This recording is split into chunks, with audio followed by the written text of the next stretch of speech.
Thank you, Hilda. Thank you. If it wasn't for Hilda, we wouldn't be here today. Hilda is the engine.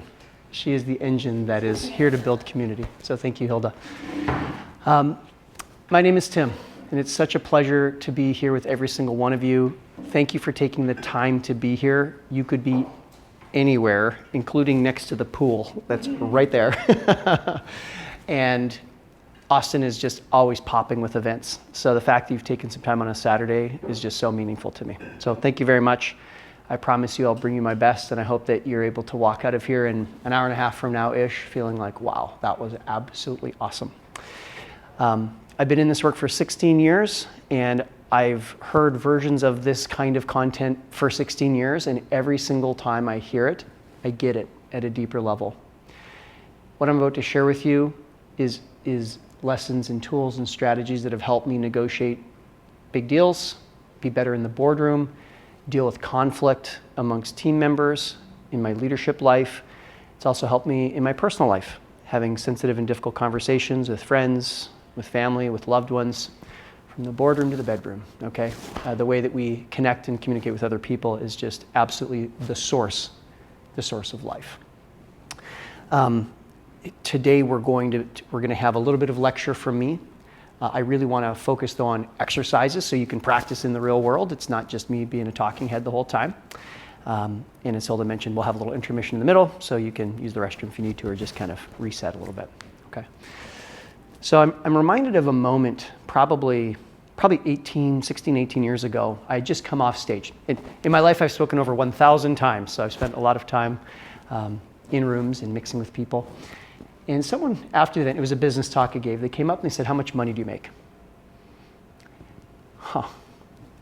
Nice to meet you, my name is Tim, right? And what came up for me instantly was, who do you think you are? What a rude question. Who says hello by asking how much money you make, right?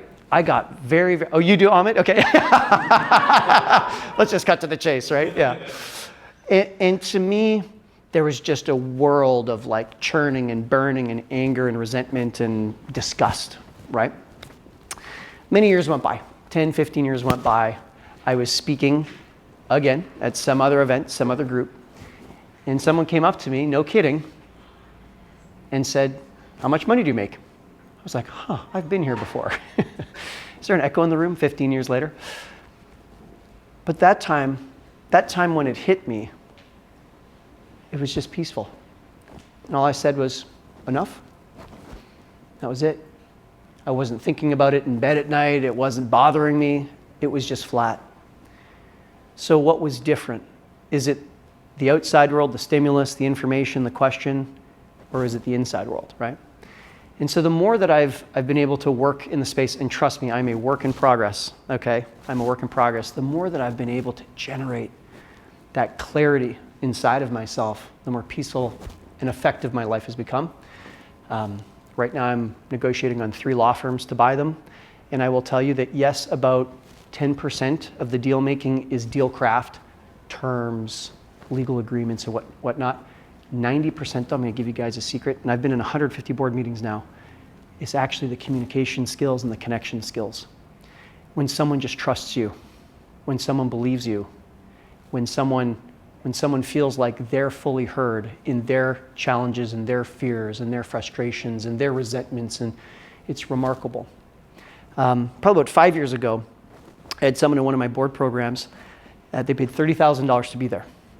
And so like I take that's a big amount of money in my world, I take that very seriously, and they did too. Their business was doing somewhere between $1 and $10 million in revenue, just to give you some context. And halfway through the first board meeting, this person left. There's about 10 of us in the group, left, never to come back again. The email I got afterwards, I mean, there weren't enough scrolls available on my mouse. Tim, you're a hypocrite, you this, yeah, this name, like, I grew up playing hockey, I'm from Canada, and like, there's a lot of trash talk that happens. It was probably my entire hockey career with the trash talk in one email. Holy smokes. I have never since, or never before, received an email like that. And I had a fork in the road. Am I gonna be the reactive? Am I going to be answering to protect and justify and disagree? And, well, that's not a fair characterization, and, like, you didn't understand me. Like, there was all of that. Or I could go a different path, fork in the road. I went this other way. In the way I communicated with him, there wasn't resistance, there wasn't challenge, there wasn't defensiveness. I simply walked in his world. I walked in his world and said, "It sounds like you were really heartbroken. Sounds like you were really frustrated. Sounds like you had big hopes. You invested a lot of money to come study with me. And then you walked away halfway through the first day, deeply disappointed. It's maybe this long." I said, "I'm wondering, would you be willing to get on a call with me so I can hear more about what was there for you?" So we did. And I'd love to say it was a kumbaya call, but let me tell you, that just gave him more time to spool up the machine and let me know how he felt, okay? And in that conversation, probably another 30, 40 minutes of just holding space and hearing all the ways that I'm a fraud and problem and I'm the issue, And then there was a moment. There's a moment about 30 to 40 minutes in where we touched the bottom of the pool. We touched the bottom of the pool. And that's when I felt his energy relax. And I said to him, kind of like on a scale of 0 to 10, how understood do you feel? And he said, 10, thank you. And so I said, I'm wondering if you'd be willing to chat for a few minutes about how we can make the situation right for you and for me. He did sign an agreement. He signed a 1-year contract, and there was $30,000 sitting in my bank account. He had committed that money and that time. I wouldn't say it would be win-win for me to just be like, oh, forget about the contract, forget about the money, it doesn't matter. That didn't feel win to me, but it also didn't feel win to have someone absolutely irate and maybe they light me up on the internet and, this, that, the other thing. So together, we got to that place where we could broker a win-win situation. I said, what is it that you disliked about that boardroom experience? He said, you know what, Tim, honestly, I just like to make things up on the fly. I don't like the structure. I don't want to have to submit a board report ahead of time. I don't want to have to follow these rules and guidelines and all the rest. I'd love to just call you if I have a problem. Could we do that? And I said, sure.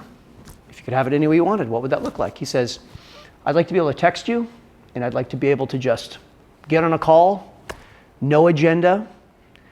I'll give you a day's notice, couple days notice, something like that. Can I have a presidential bat phone, to just call you when I need some help? And I said, sure, that sounds good. My consulting rate at that time and to this day is $1,000 an hour. And so I said, why don't we take your $30,000 and turn it into 30 hours? And if it's 35, I'm fine. I'm not going to be super strict about this. He said, that would be amazing. So that's what we did for the next year. Now, it wasn't just any year. We had that conversation, I don't remember exactly, but it was something like January, February of 2020. What happened in March of 2020? World shuts down, okay? The unplanned, unexpected one-on-one consulting that we did through March, April, May, June, July of 2020 literally saved this person's business. And not only saved their business, but they ended up generating something like an extra $50,000 a month in extra savings. And now they had a much bigger bank account when the whole world was struggling. Now they had this awesome position where they could say, hey, I've got lots of cash. I will buy a whole year of services from this struggling company. That struggling company was happy to give them a discount to help them stay alive during the pandemic. So this totally unplanned hourly coaching thing that wasn't on the menu of goods came in this divine kind of unexpected strange situation, and it helped this particular entrepreneur at a level that was deeper than any boardroom program would have done for them. He and I could not have authored that ahead of time.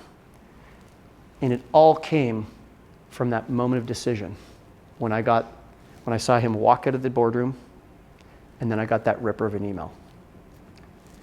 Right now, had it not been for us taking that more connected, deep path, he probably would have hated me forever. He probably would have lit me up on the internet, would have ruined my reputation amongst his circle. I wouldn't have been there to help him with his business. He might have gone bankrupt. Okay? all because of that one moment, fork in the road.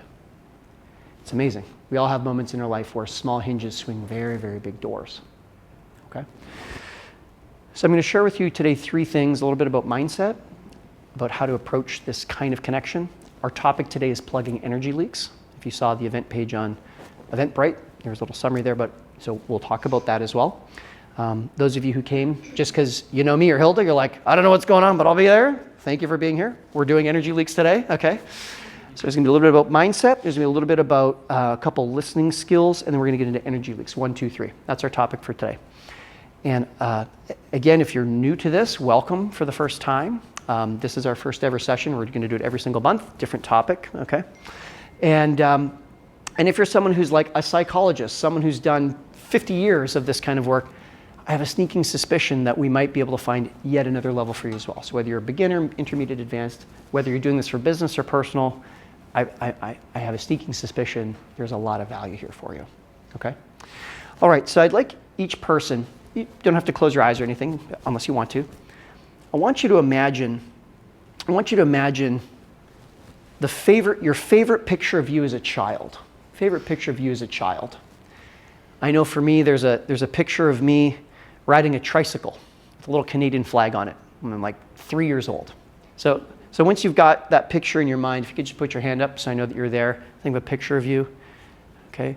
Or maybe it's a school picture, your kindergarten photo, okay, we got everyone, okay? If you think about that photo, would you say that's you?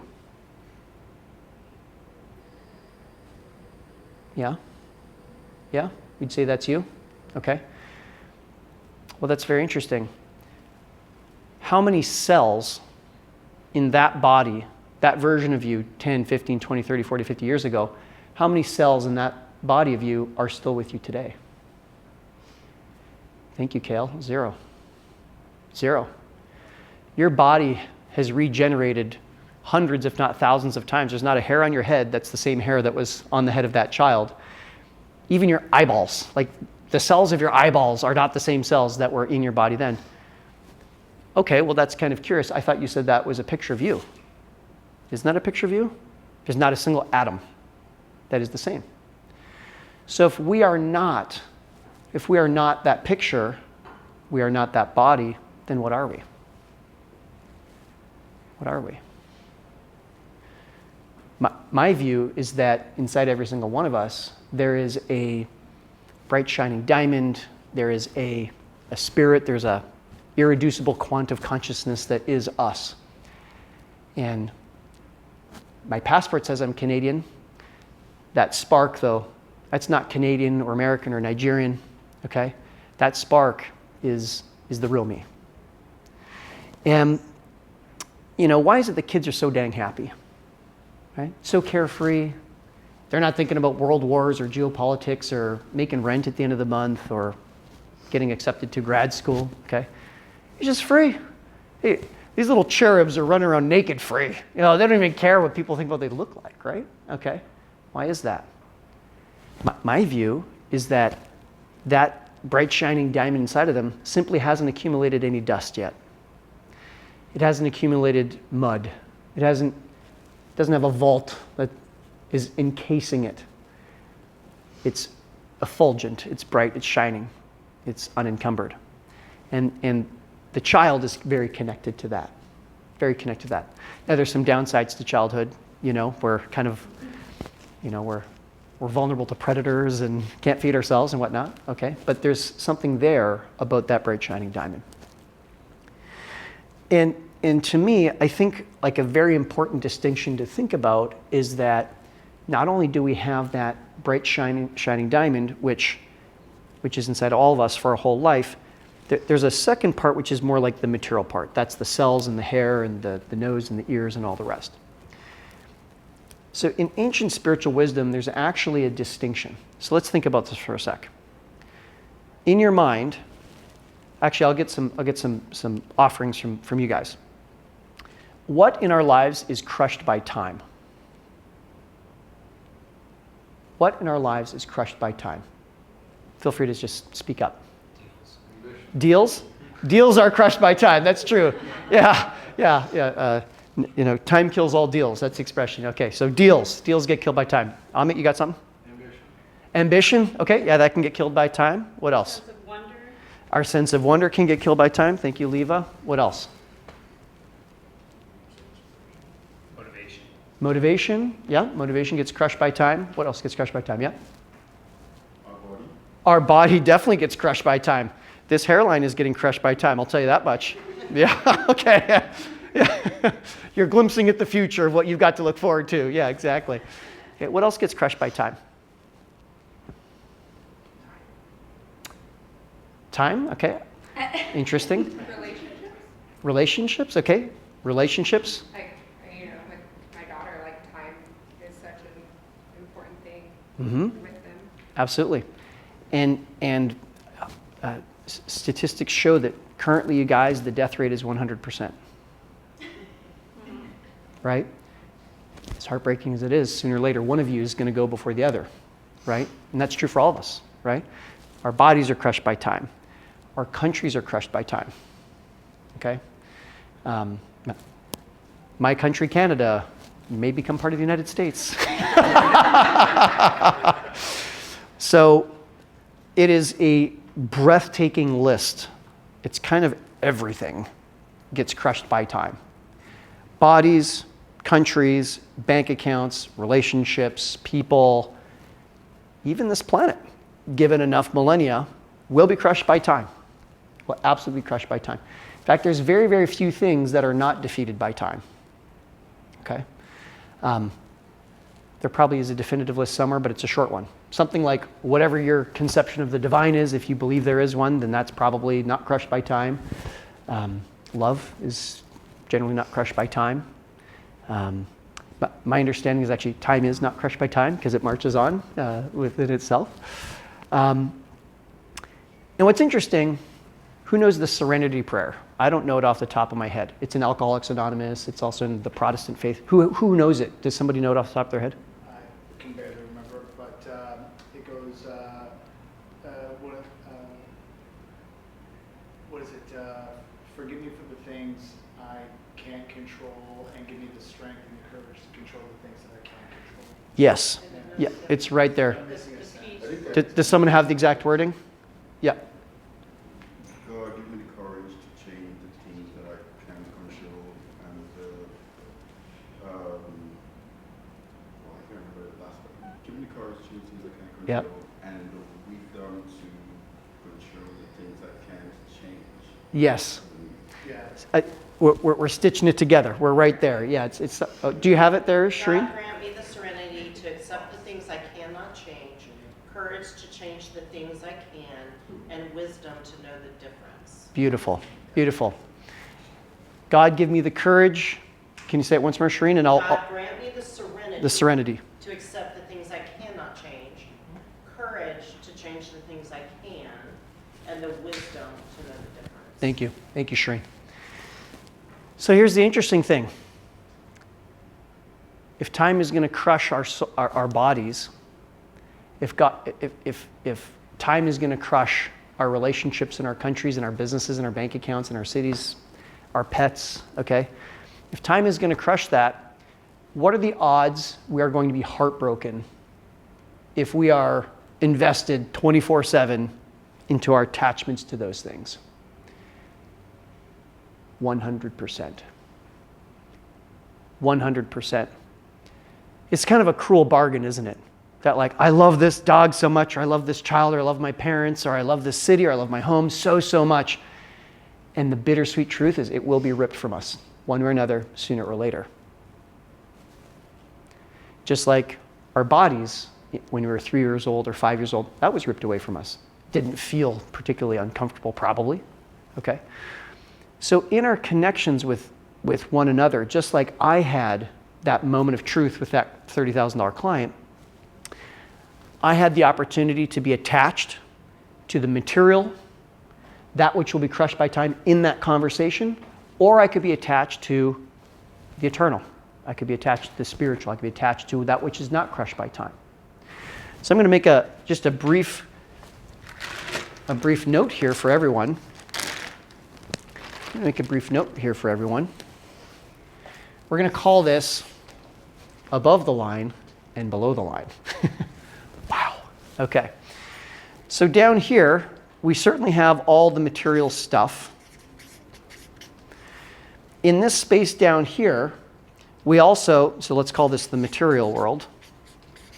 Okay. In here is also actually, believe it or not, our false sense of ego. Okay. What's also down here is intelligence. Okay. Now, we might say something like, there's eternal wisdom. How is that crushed by time? All I'm going to say is, when you were born as a baby, did you know what 2 + 2 equaled? Yes. I think if I quizzed a lot of newborns, they wouldn't even know how to speak to answer the question. Okay. So intelligence, false ego, stuff, house, cars, money, that's all here. That's the material. This is what is crushed by time. What is not crushed sits over here. This is what we talked about. Whatever your conception of spirit is, love, time, there's a few things, it's not many, that are not crushed by time. So in that moment with that client who read me the riot act and told me all the things about who I am, I could have engaged on this level. I could have done what's called listening to respond. For almost every single one of us, we were taught listening and communicating with others is to respond. I don't know if there's anyone in the room, hint, hint, the guys, who always seem to we have to be able to solve things. We have to be able to solve things. We've got to be the smartest one. We need to be feel useful, okay? Is that up here? Or is that related to ego and intelligence? Ego and intelligence, right? Who here has heard the expression, you can be right or you can be rich? Who's heard the expression, you can be right or you can be in love? A nervous giggle fills the room. Okay, why is that? If we're sitting down in this space and we're listening to respond, we're in our ego and intelligence. This is being right. This is winning the argument. This is being justified. I'm proposing a very different approach today. I'm proposing the approach that we use listening as actually an opportunity for us to help the other person cleanse the diamond. Get some mud off, wipe the dust off, help them see themselves. If I had some of the awareness I have today when that person came up and said, how much money do you make? There is actually another option for me above that, for me to simply say, it sounds like you're very interested in how much money I make. What inspires the question? They might say something like, well, I really just, I heard you talking and it's like, there's a lot of scammers out there. I don't know if I can trust you. I can say, oh yeah, so you're feeling really concerned that, you might be listening to bad advice. Yeah, because so-and-so, this thing happened. I ended up losing $20,000 when I, invested in real estate or something like that. Wow, yeah, it sounds like really devastating to lose that amount of money, to really give your all and be heartbroken. Yeah, it really, really did. But you know what? Like, life has its ups and downs, and I think I could come out on the other side and give it another shot. Wow, so you're really feeling like inspired. Like, life's going to have its ups and downs. There's no guarantees. Yeah, that's right. Thanks for talking. Holy smokes. So I went from listening to respond in version 1, when I gave one of these 18 years ago or whatever, to then getting more into a flat space of like, I make enough, into actually being able to create that opportunity where this person is feeling downtrodden and frustrated and challenged by their losses in business, and they're actually seeing the gift just by talking to me. Now, how many answers did I have to have in that moment? 0. I didn't have to give him stock picking advice. I didn't have to give him real estate advice. I didn't have to give him a motivational speech. I didn't have to crack a joke. I didn't have to do any of that. In fact, had I done any of that, I would have blocked. I would have gotten in the way of him having an insight, a healing moment, that moment where he got to go, you know what? I'm glad I went for it. It was tough pill to swallow, but That's life, and if I want to go for it in life, there's going to be some sharp edges and some learning moments. I literally would have gotten in the way of that. And for the rest of the day, the week, the month, the year, the decade, the lifetime, he might have sat with that disappointment and resentment. But in a 5-minute conversation with me, he could get to the other side and free himself to be able to then see a new possibility for himself. Yeah. Go ahead, Cale. Yeah, honestly, just speaking, just so I can be reminded that, is it possible to elaborate a little bit on the blockage, on specifically why you would have gotten in the way of it? Love that. Speaking for myself, because I think it's just so profound, honestly, so just to hear it again. Yeah, you got it. Yeah. So, perfect segue. Thank you, Cale.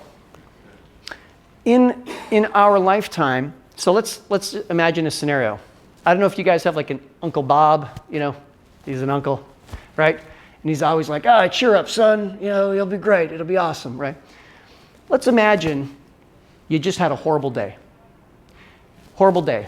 You got cut off in traffic, you got dumped, you lost the deal, whatever it is. Okay, maybe all of them in the same day, you had a bad day. And you're kind of walking into the family reunion and you're like, oh man. And Uncle Bob is like, hey, how you doing?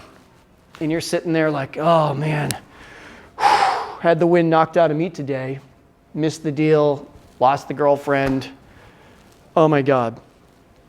And Uncle Bob says to you, cheer up, son, it's another day.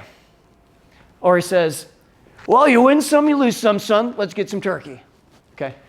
In that moment, are you feeling particularly like received, particularly understood, particularly like even open to talking more to Uncle Bob?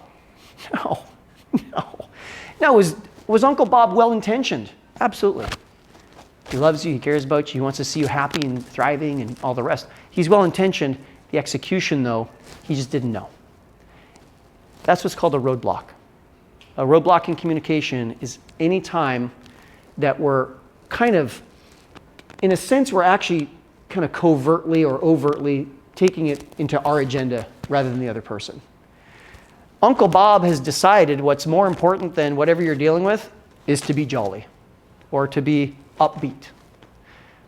Whereas for you, maybe you're like, I just need to like shake this off, just like Hilda helped us at the start. Shake off this dust that's covering the diamond.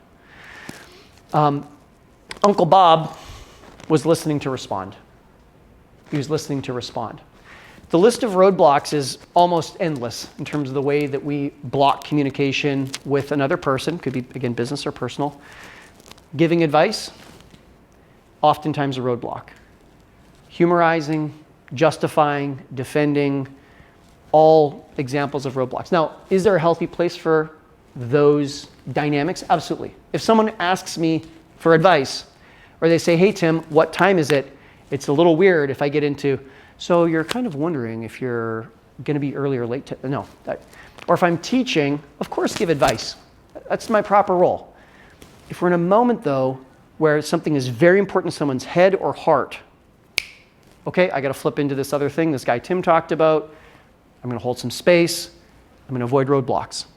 Now, where this gets extra spicy is if someone's coming at you, and especially if they're mischaracterizing the situation in your opinion. Like someone who comes to you and says, you're a fraud, you owe me $30,000, you're a no character, right? It's extra hard. It's extra hard to go like, so I hear that you think I'm a piece of fecal matter. Okay. Right. Awesome, right? It can, the material ego, it's raging big time. It's raging big time. So that's why being in a room like this is so helpful, because the heat of the moment is oftentimes the worst to try something new, okay? I love that expression. I've heard it all over the place, Navy SEALs and whatnot. We like to think that we rise to the occasion when in fact we fall to our level of preparation. We get to prepare here, okay?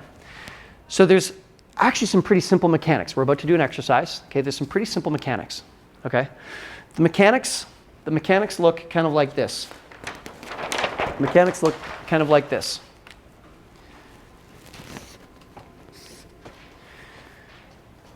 When someone shares something, what we're listening for is what is the emotion that we're hearing, okay? Leva, in a moment, I'm going to have you tell me one thing about what's happening for you, just so I can demonstrate, okay? So emotion, and then after that, what is the content of what this person has told me, okay? We'll get more into this. This is the simple form, the simple form. So Leva, if you'd be willing, what's going on for you right now? I'm feeling inspired. Okay? I'm thinking about some ways I can use this at work and getting excited. Awesome. Now, Leva made it very easy for me. She named the emotion. Okay, thank you for making it so easy. So my role would simply say, yeah, you're feeling excited. You can see taking this out of the seminar room. You're excited to practice and see what's going to happen for you. Yeah, I have this great donor that I've been working with for my clients. Mm-hmm. And I've been noticing how practicing this type of communication has been helping me connect more with him. Yeah. And I'm excited to think about ways to continue to build that sense of community and kind of the culture. Nice. On the project we're working on. Yeah. Enthusiasm. You're feeling enthusiastic, excited, inspired about what's possible with this donor.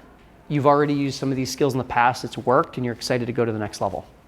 Yeah, because I also know that this donor is a little bit scared, and I'm scared about what we're trying to do. Mm-hmm. It's pretty bold, and we're going into a new direction. The donor's feeling hesitant, and yet you feel like growing confidence that you can guide them through challenging conversations. Yeah, confidence. Yeah, nice. So I'll pause it right there. Leva, what was it like to be received that way? Well, I really appreciated it because I hadn't thought about this kind of scary edge. Mm-hmm. You know, and there's been so much inspiration and like connection and forward momentum. Yeah. But it's also important to kind of acknowledge the boldness and like Right. the scary part of that. Yeah, there's like that expression, people don't care what you know until they know that you care. Well, guess what? People don't care what you know until they know that you care. You can take hundreds of different aphorisms, quotes, heuristics that we hear about in self-help and management and leadership, and it actually fits right into this, very cleanly. This shows up in ancient literature, like the Bhagavad Gita. There's parts of the Bible that all speak to this. There's no mistake that this stuff has shown up through the millennia in different countries and traditions, okay? Okay. Now, what was my alternative with Leva? So Leva, can you rewind 2 shares? Go back to maybe your original share? I'm inspired and excited about ways that I can use it. You know, that's a really good idea. There's a book you should read. This book right here, it's called Relationships at Work by David Wolf. You should really read it. It's a great book. In fact, this chapter right here that it talks about roadblocks is right there. Yeah, you should really do that. And I know these things, okay, because I've spoken over 1,000 times. I know these things. You would really benefit from this. Yeah.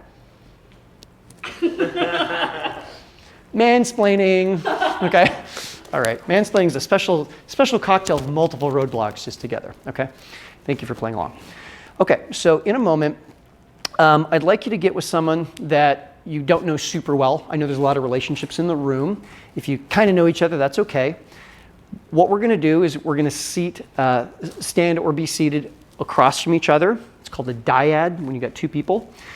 And one person is going to be sharing first, and the other is going to be listening first. Okay, so I'm wondering if in a efficient, maybe quiet way, we can organize ourselves into dyads and then await my next instruction. Okay, so 3, 2, 1, find someone who you didn't know well before and get seated in such a way that you're facing each other. Literally turn our chairs. Yeah, literally turn your chairs. Let's do it. Yeah. Okay, so I'd like whoever's going to be sharing first, put up your hand, please and thank you. Can I get one volunteer? Can you keep it up? Just want to make sure we've got everyone. Okay, awesome. In the back group, you are, Ida? Thank you. Okay. All right, so I'm going to give you maybe something like 2 or 3 minutes. You can share about anything you want. It can be really superficial. You don't have to bare your soul to this person that you don't know.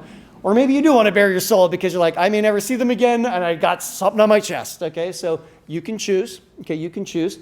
My one recommendation is at this stage, don't make it about the other person.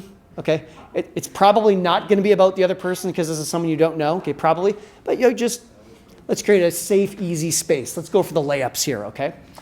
So the first person who's sharing, you're just going to openly share something about what's on your head or heart. Could be something that happened today. It could be something that you're excited about or frustrated with. The person who's listening, I'd like you to do a couple things for me, if at all possible, okay? Generally speaking, we're more effective in this style of receiving a person. First of all, if we're seated or standing, but facing them. So kind of hips and shoulders facing the other person, okay? Secondly, is if our arms are not crossed, instead they're kind of at our sides. That generally indicates we're more present. And whether it helps you or not as the listener, whether it helps you or not, it typically helps the speaker if you're also gently leaning in, you're maintaining comfortable eye contact, you're not giving them the stink eye, you're not staring at them, okay, but gentle eye contact. Any devices that you've got, you don't have like a phone on your lap, you don't have a book on your lap, but there's like basically like a clear like energy field, you know what I mean, between you and the other person. And again, maybe you're hearing everything. Maybe you don't need it. The speaker, though, generally speaking, will receive more presence and openness and energy when your non-verbals are really supportive of like, hey, I am here for you, okay? So speaker, you have about 3 minutes to share something that's going on. Listeners, good nonverbals. And then on top of that, instead of giving advice, instead of humorizing, instead of defending or even empathizing, okay, what we're looking for, simply repeat back what you're hearing in terms of emotion and content. Sounds like you're feeling resentful because someone cut you off in traffic. Sounds like you're feeling inspired because you're writing a new book. Just simple like that, emotion plus content. Are we clear on what's happening here? Yeah, ideally, no crossing the midline, not legs, not arms, ideally. Okay, if you're uncomfortable, you're sore from working out or going to the gym, like I get it, do what you got to do. Generally speaking, no crossed arms or legs, if you can. Okay, we're clear? So they're repeating back once you're done sharing your whole story? That's a great point. Okay, so to help make it easy for your listener, so if you're speaking, it's easier for your listener if you can speak in smaller chunks. Like the mental RAM can get kind of full if there's like 18 details and 14 emotions, okay? So if we can keep it in smaller chunks, that'll make it easier for your listener. Is that helpful? Yes? Okay, we're clear what we're doing? Yeah, Amit? Are we responding after the 3 minutes only, or I would say, responding throughout? Thank you. So in the 3 minutes, I would say, if what you mean by responding is to kind of like give your opinion or give advice. Just open your mouth. Opening mouth? Okay, yes. You will be uttering out of your mouth emotion plus content.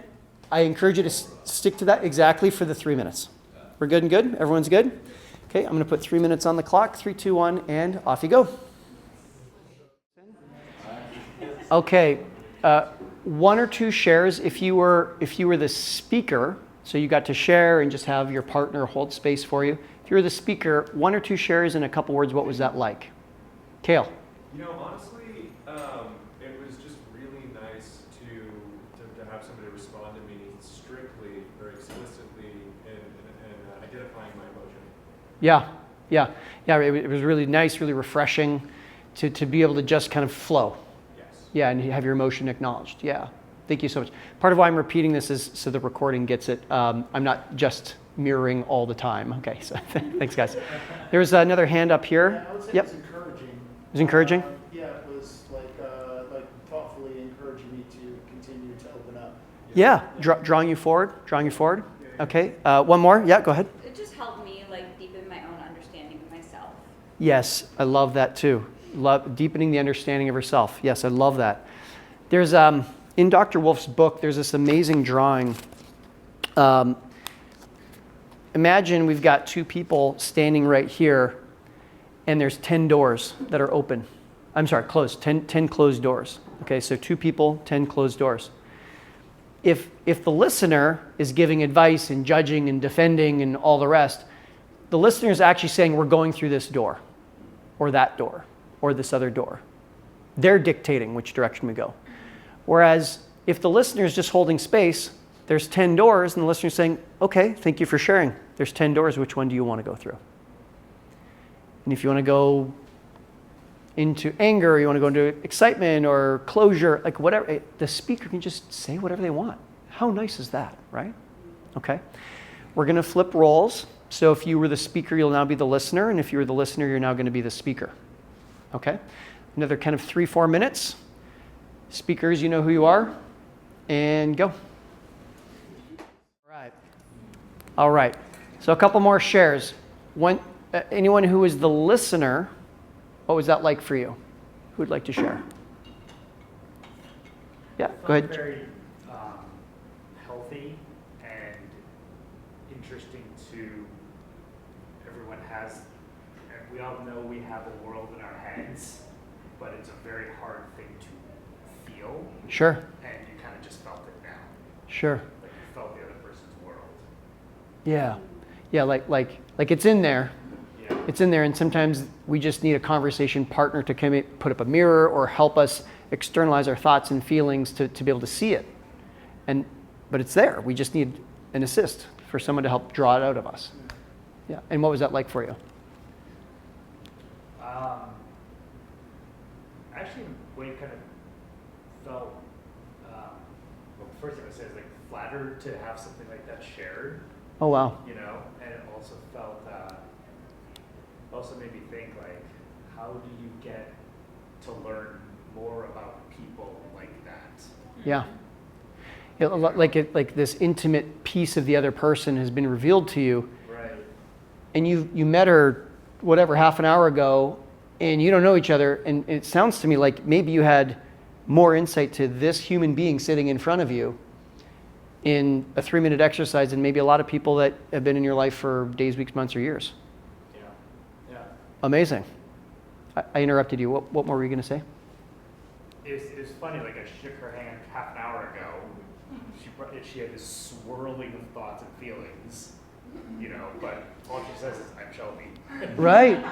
It's so funny that now I realize, oh, wow, there's all this swirling stuff going on. Yeah. And for me, too, it wasn't my particular share. Right. But there's, you know, I just picked which swirl I was going to talk about. Sure. But everyone has their whole swirl Yep. at all times. So it was a nice reminder Yep. of that.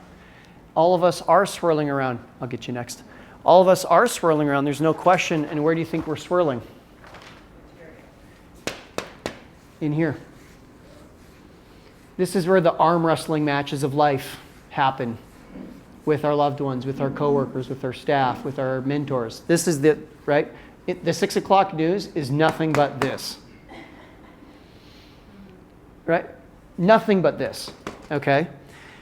And we can allow ourselves to get totally swallowed up, whether it's the 6 o'clock news or the gossip in the locker room or the lunch break room chatter. We can allow that. Again, this is the world of material misery. To the extent we are attached and entangled in this, in our communication, in our relationships, is the level to which we will have material miseries. Okay? Families break up over this. Businesses break up. Countries go to war over this. Shifting where we're attached to the, the spiritual, the divine, the eternal, and every person we meet, how can we help that person? How can we, our dharma, our service, be to help them polish the diamond just a little bit, or maybe a lot? And sometimes, I've watched people who've been in therapy for like 10, 20 years. They'll get more, and I'm not against therapy. I've been in a lot of therapy myself, to be super clear. I'm not against it. What I'm just saying is, this simple exercise we've done, I gave you 2 words, emotion and content. Mirror it back, okay? There's been people who've gotten breakthroughs on things they've been stuck on for 5, 10, 15, 20 years from like a 10-minute conversation. I was once in a setting where someone learned some of these skills. They went home, I saw them the next day, and you would have sworn they'd seen a ghost. And I said, is everything okay? And this person said to me, I use that content plus emotion thing with my 9-year-old. We had the first real conversation of our entire relationship. And it broke my heart to think that I just lost a decade with my son. So what did I do? I mirrored back content plus emotion. You're feeling heartbreak, troubled, scared that all this precious time has passed. kind of wasted not being present, not holding space with your son. Didn't give him advice, didn't go into roadblocks. I held space. His reply was, yeah. But you know what? It also made me realize something else. Okay, what's that? Thank God I did it now. He's 9. You know, if I live another 30, 40 years or whatever, that's 30 to 40 years that we can have a sublime connection on what matters most, rather than frittering away the next 30 to 40 years absent-mindedly roadblocking each other. Okay. A lot of people define listening as waiting for our turn to speak. I forget who said it. The greatest illusion in communication is that it has occurred. That'd make like Mark Twain or something like that, okay? So this is how you transcend that. Okay, one or two other shares, whether the speaker or the listener. Yeah, Aaron, go ahead. I have 2 questions. 2 questions, okay. So one is just based on what you just said. How do you do reflective listening without twisting the knife? Can you say more about that? So what Aaron said is, how do you do reflective listening without twisting the knife? Tell me more. That situation, the guy with his 9-year-old. It's like, oh, it seems like you're, lamenting the loss of a decade. Right. So if I'm hearing you correctly, like, how do I stay present and mirror without psychoanalyzing?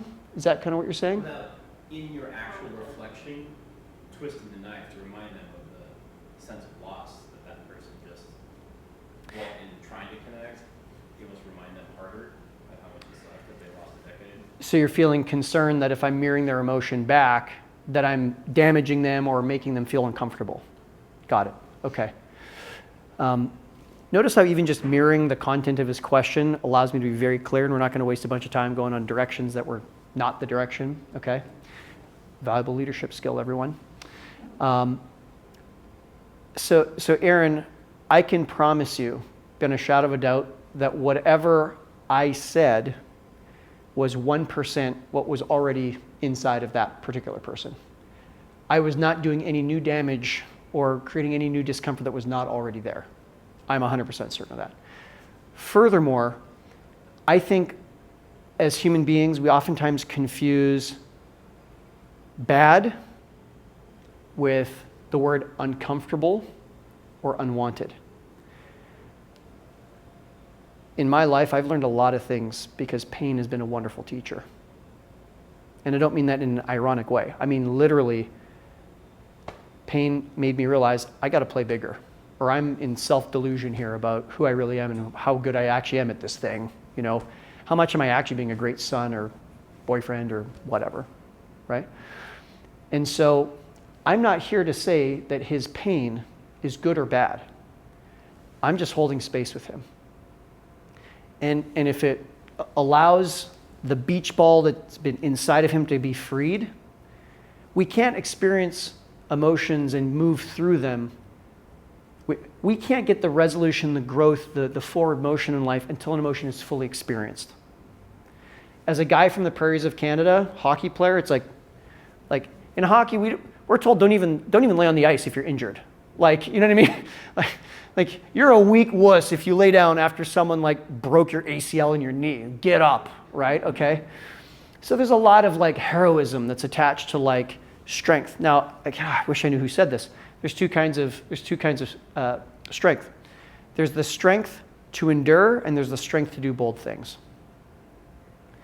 Oftentimes we would grin our teeth and bear it. Oh, I shouldn't say anything. Oh, I should just. That's the strength to endure. When actually, what would serve us even better would be to have the strength to do the bold thing, have the challenging conversation, to allow the truth to shine through. Those are some things that come to mind for me, Aaron. Thank you. The second question is, when someone shares a lot, like minutes worth, Yep. are you just looking for the one thing to pick out, or do you want to get 3-4 things? If there's a long share, what do? I've got a couple ideas for you, one tactical. Sometimes I'll gently say, I'm sorry, can I interrupt for a moment? I'm feeling saturated, or my head is full. I'm doing my best to be present with you. Could I mirror back to you in chunks? Could I do what? Say it again? Mirror back in chunks. Oh, yeah. Yeah, or whatever your verbiage is for that. Secondly, you know, because also like what happens if you're about to go into a meeting, right? Or you're about to, like for parents, like they're about to go out the door to soccer practice and a kid just unloads a ton, okay? I think there's something powerful to also know time and space and place. And so to receive that energy, that communication and say, like, you know, it sounds like you're feeling very frustrated with your sister, you know, or with your coworker. And I really want to ensure that I'm giving you everything, all the space and all to be able to share what you need to share. Would it be all right if we pick this up in 5 minutes, in 5 hours, tomorrow, tonight, something like that? Because I don't want to miss a single word, right? And sometimes just being a steward like that oftentimes can make a big difference. Marshall Rosenberg in Nonviolent Communication, incredible book. He says, oftentimes communication breaks down because it happens too quickly. Ping pong, ping pong, ping pong. We say things we regret, we make a mess. Oh my God, now we spend the next 6 months, you know, unwinding this resentment or something, right? So sometimes being able to slow it down can also be really helpful. Again, just some thoughts. How's that land for you? Got it, okay. One more question and then we're gonna move to our next exercise. Go ahead. Yeah, so I was the speaker, and so in the process of going both ways, I also wanted to know more, not to just be the emotional listener, you know, like I literally want to know about his product. Yeah, Like, yeah. I really want to know Yeah. what he's up to, you know. So when do you like leave that in versus I hear you are experiencing this or, Right. you know. Yeah, you've got a genuine enthusiasm to know more. Yeah. Right, yeah. So I think for me, one of the subtle skills that comes along in this kind of toolkit is knowing when to turn it on, when to turn it off. When I first took this training 16 years ago, and I mean, anybody who's been in therapy, you know, couples therapy, like this is one of the first things you learn is mirroring, right? There's oftentimes not a description of this, and so it ends up feeling techniquey sometimes. When someone gets, though, that we're really here because it's about that which is eternal. We're not here to just kind of like grind through a conversation, oh, I'm doing it because I have to, but rather we're rooted in this, not this. It just has a different flavor. So this is a pro tip for everyone. For me, I have, I think the guideline of, is it important to the person's head or the person's heart? Flip it on. Once they're feeling complete, then maybe we go to different mode.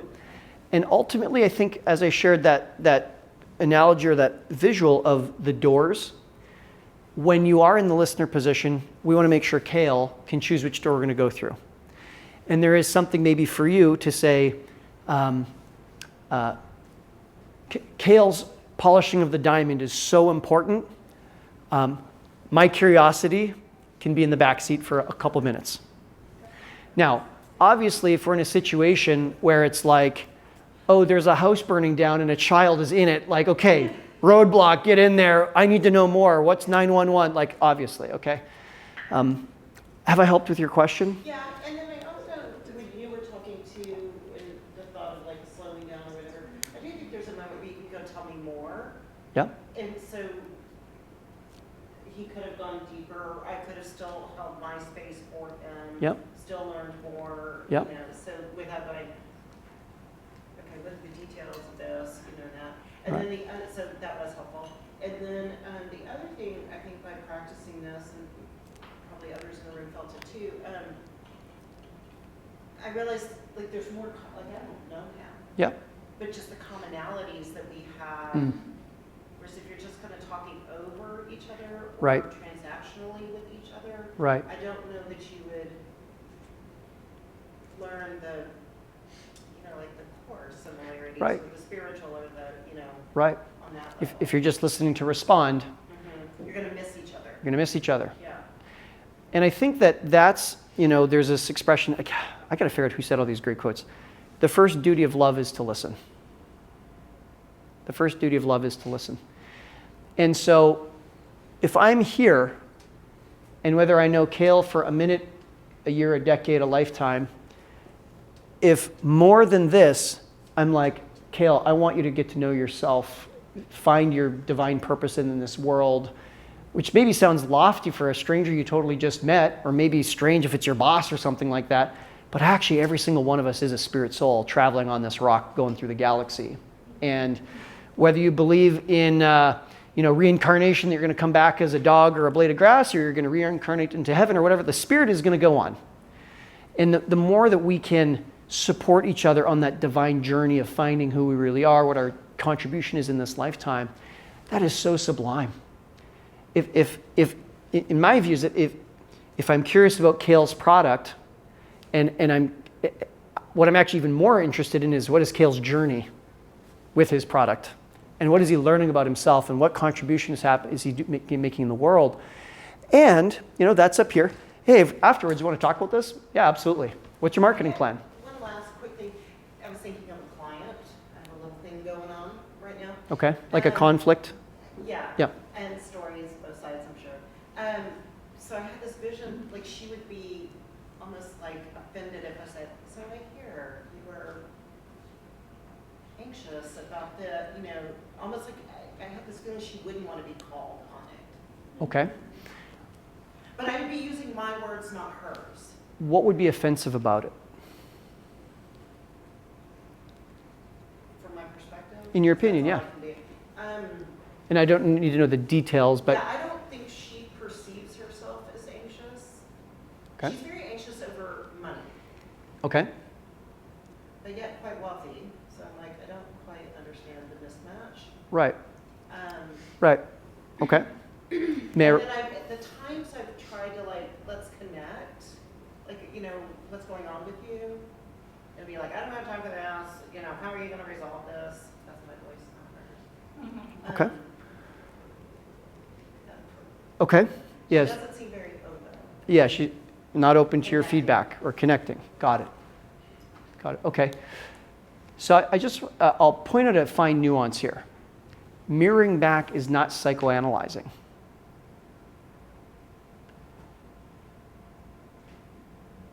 So if someone is sharing with me, I'm really just so frustrated. My father didn't get back to me. He always does this. I'm not sure how it would land. Actually, I have a sense how it would land if I said, it sounds like you have dad issues. You should resolve that. That's probably not going to be effective, not going to be well received. On the flip side, if I said, wow, it sounds like you're feeling really heartbroken. And at that point, if they're like, yeah, that's true, or no, that's not true, you're leaving, which door do you want to go through? Wide open meadow. It's when we get into analysis and we get into psychoanalysis and we get into judgment and all the rest, oftentimes it becomes less about the other person finding themselves and us being right. And that's down here, intelligence and false ego. Okay, I can take one more comment, and then I want to make sure that we keep moving forward. And also, I don't want anyone to feel shut down. I'll be here after our session today, and we have future sessions and all the rest. So, what's your comment? I'm just curious, just kind of as a follow-up, because I was feeling like when I'm on the receiving end of that, I've been on the receiving end of that before. Of mirroring? Like, let's say we're in conflict, and Okay. I'm really pissed at you, and I'm like, you da-da-da, you da-da-da.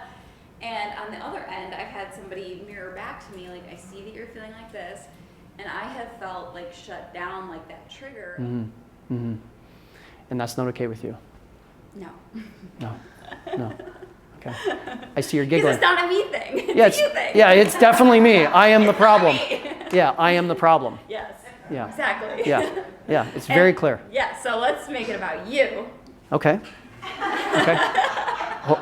Wholeheartedly. I'm kind of skipping around a little bit here. Dr. Wolf has something called the 5 A's for apologizing.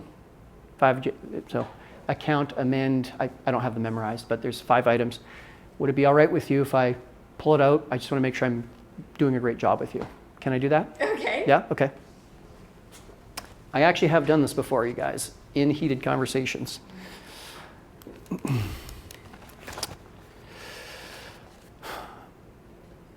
I hear that you're feeling absolutely frustrated with me. That I keep doing that thing again. Is not my intention to make you feel small or forgotten or frustrated, and it is my commitment to be a better partner and teammate to you.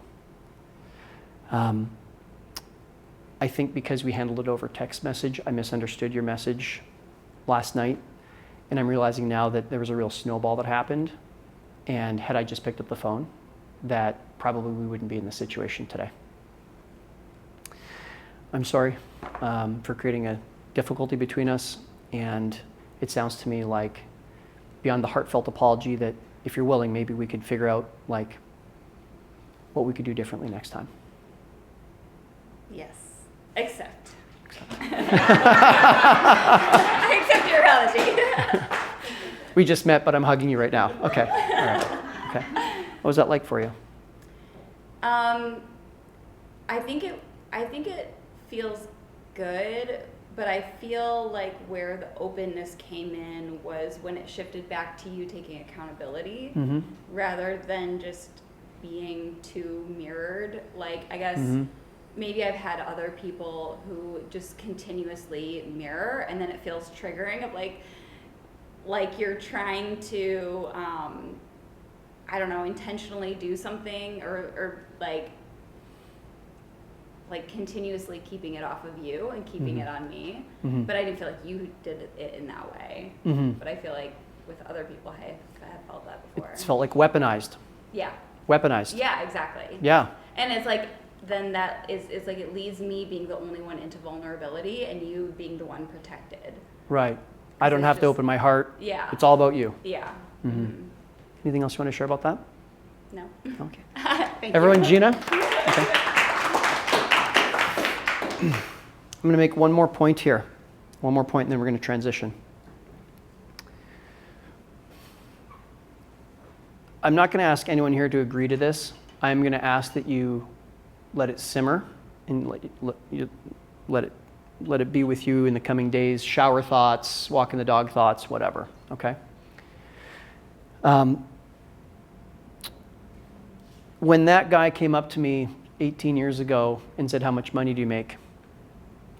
the upset that I felt, was that about him or was that about me? What I discovered, like whatever, the next time that happened 10 years later, it was so flat for me. It wasn't the outside world, it was my inside world. So wherever you are feeling frustration in relationships, with the world, with whatever, there's a pretty good chance there's an opportunity somewhere in your own self-evaluation that there's something that you could get flat with, rather than it being reactive and peaky and spiky. Not from a place, for me, not from a place of deflection, I would say from a place of confidence and knowing. When someone approaches me and says, "This is a you problem," I'm watching them do this, and there's 4 fingers pointing back at them. And I'll tell you that knowing that 99.9% of upsets that humans experience in this life is actually a mirror and a reflection on themselves actually helps me to stay more present and grounded if someone's coming at me. Every time someone says, "It's a Tim problem," I can accept that. I'm going to hear them out. And I'm also not going to arm wrestle here. Actually, sometimes I do because I'm not that enlightened. I do my best to not arm wrestle here. I want to help Gina. I want to be a teammate to her, to help her find whatever peace or frustration or whatever that she's experiencing, even if Gina is absolutely convinced it's my fault. My position is, Gina, you might have a role to play. You might have a role to play. I am conscientious of time. This is such a rich conversation. I wish we could just hang out for hours and hours and hours today, and I hope that we do. Okay, I'm going to look at the clock. Okay. Wow. Okay. We have 17 minutes. We did start 17 minutes afterwards, so it's probably no surprise that we're at this point. I want to set the stage to make good on the promise of what we talked about, energy leaks. So with your permission, and I hope everyone feels that they can speak up otherwise, instead of doing a break right now because we only have 17 minutes until the end, could we just do one more exercise? Through to the end? Okay. And also, I'm not going to leave here at 4 o'clock. If you have more questions, Kayla, I saw your hand was up and whatnot, I'm happy to hang. Plus, we're also doing this. This isn't the last time we're doing this, okay? Okay. Everybody's got, do you have some kind of paper or pen to write on? If not, Hilda and I do have extra paper and pen. Okay. Okay. The first writing prompt is I can't. And I'm going to give you about 90 seconds, and I'd like you to write down all the things you can't do. I can't make $1 million in a day. I can't make it to the Olympics. I can't forgive my father. I can't, whatever it is. I don't use the sentence I can't ever. I'm sorry? I don't use I can't. Okay, then relate however you want. Relate however you want with this. This is the writing prompt. We're going to start, just free flow, write it down. I can't this. 3, 2, 1, and go. Okay, next writing prompt. I shouldn't. Okay, a few more seconds. And you're welcome to continue doing this exercise, after we wrap up today. You can do it at home. You can keep going tonight, etc. Okay. I'd now like you to look at your list and especially focus on that I can't part of your list. And in each instance, I would like you to cross out the word can't, and replace it with am not willing to. So look at your list where it says I can't. I want you to rewrite it as I'm not willing to. And just notice what comes up for you. I'll give you a couple minutes to do that. Is anybody noticing anything on any of those lists? You're like, grindy.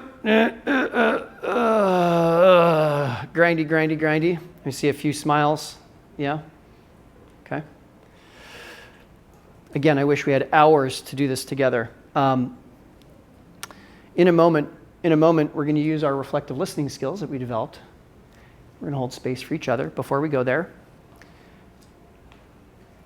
I think one of the most profoundly important statements I've ever heard in my life is, I am the uncontested author of my life. I am the uncontested author of my life. Thankfully, given my age, I now have enough perspective to look back at how some of the most unwanted, uncomfortable things that ever happened in my life were truly the greatest gifts.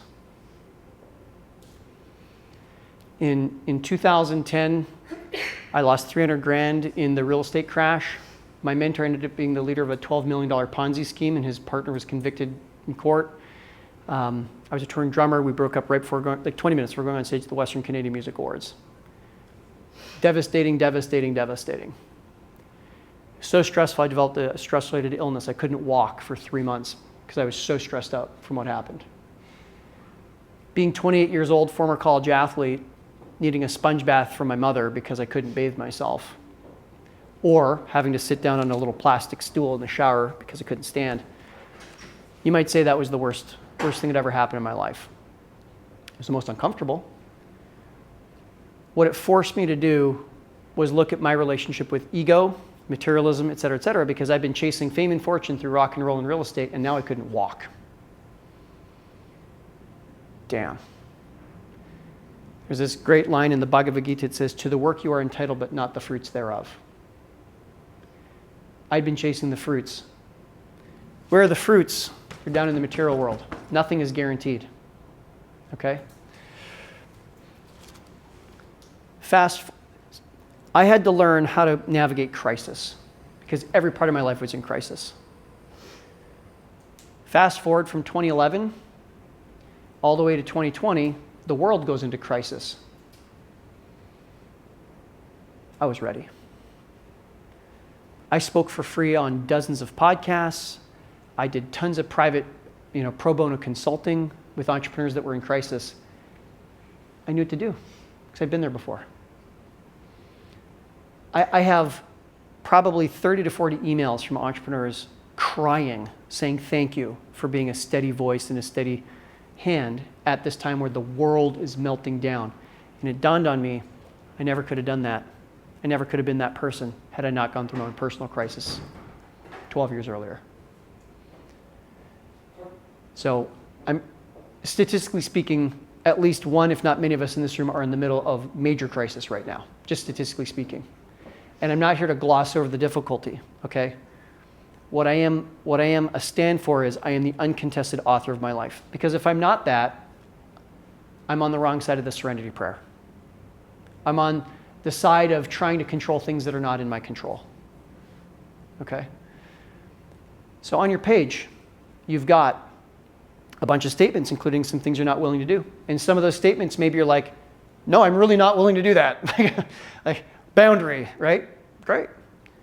Other items, maybe it's like, ugh, that's not who I know myself to be. That's not what I want in my life, okay? These are your energy leaks. An energy leak is literally when we are not taking full responsibility for that part, that issue, that person, that experience in our life. When we are, remember our spiritual and material? When we are not taking full responsibility, we're actually down here. Blaming others, blaming ourselves. This one's nasty. The illusion of transcendence. Oh, I'm so holy, this doesn't affect me, right? Spiritual bypass. Okay. When we're ready to take responsibility, there's 3 levels. There's emotional responsibility, practical, and spiritual. So emotional responsibility is saying, if I'm chronically frustrated with this exact same situation all the time, that's actually optional. It's actually optional. Because I could remove myself from the situation, I could relate to it differently, I could change my expectations. There's a long list of things I could do. Okay? Emotional. Practical. Yeah, you know what? I kind of did eye roll my mom when I was talking to her. I kind of stoked the flames a little bit. That's practical. Spiritual is, in what way did I co-create this with the divine? Why is what's happening right now absolutely essential for my development and my service in this lifetime? And it may feel like bloody hell. There's some reason why I'm in this situation. And it's up to me to get the lesson. The more that I resist it, the longer it's going to persist.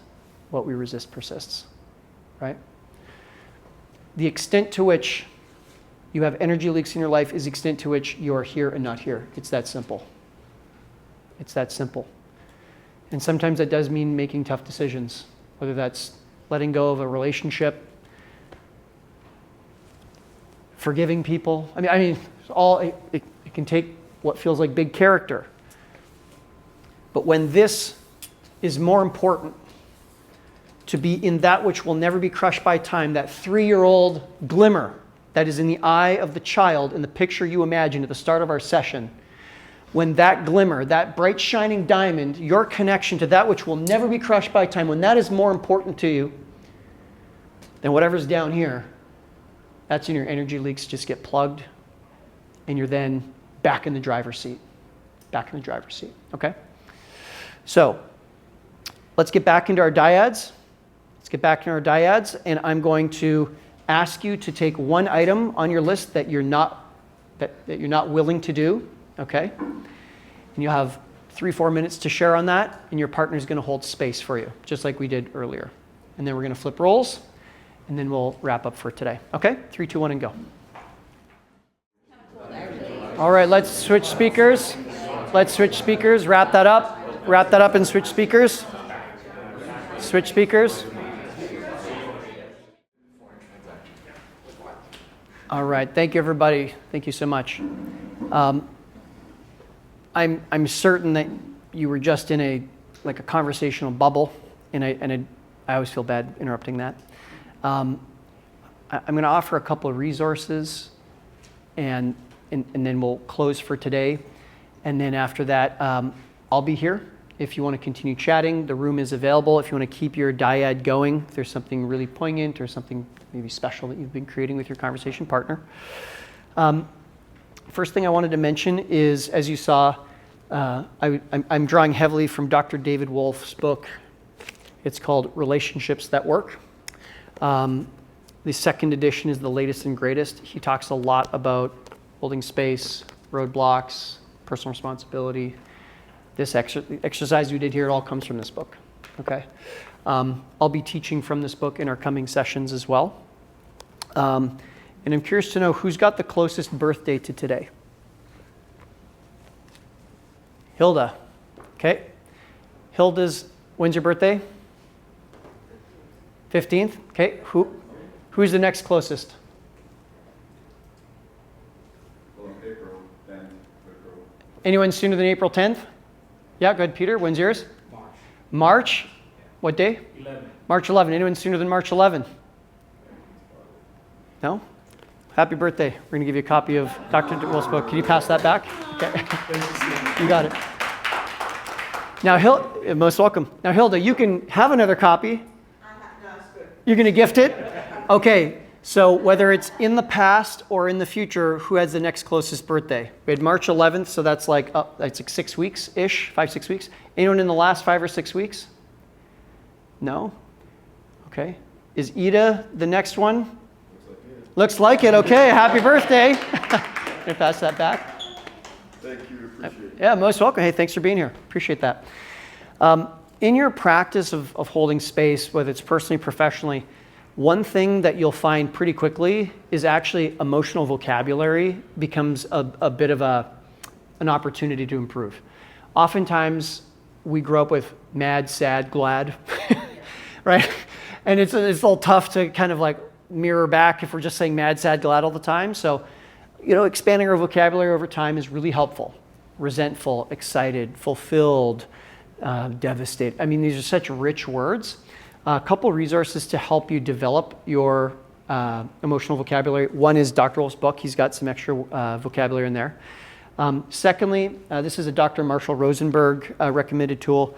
These are called Grok cards. I won't go into them significantly today, but actually the whole deck is just emotion words. And this gets used in therapy. This gets used with kids. This gets used between partners, where if someone's feeling upset, they can go through the cards, emotion, and it just has all these different words. And for me, this is super helpful to help me to get to expand my emotional vocabulary. Now, given the fact that we're also in 2026, an incredible tool to be able to expand your emotional vocabulary is ChatGPT. So I actually have a ChatGPT custom GPT called Dr. David Wolf. And when I have questions, I can put it in there. I've even taken text messages out of iMessage, copied them, pasted them in, and be like, help me understand this, okay? So ChatGPT is an amazing tool to help you understand how to elevate your skills, especially in a heated situation. Another resource, we are going to be doing another workshop like this. The topic will be different. It'll be related and different. It's going to be next month. It's a 2-hour workshop again. It's on March the 7th, so it's basically one month from today-ish, give or take a few days. It's going to be on a Saturday. You can register on Eventbrite, or you can let Hilda and I know today that you'd like a spot. This room is only so big. I mean, we can only hold probably 30, 35 people. So I recommend you grab a spot sooner rather than later, okay? Furthermore, all the way in June, so it's 5-6 months away, Hilda and I, we're actually going to bring Dr. Wolf to Austin for a 3-day workshop.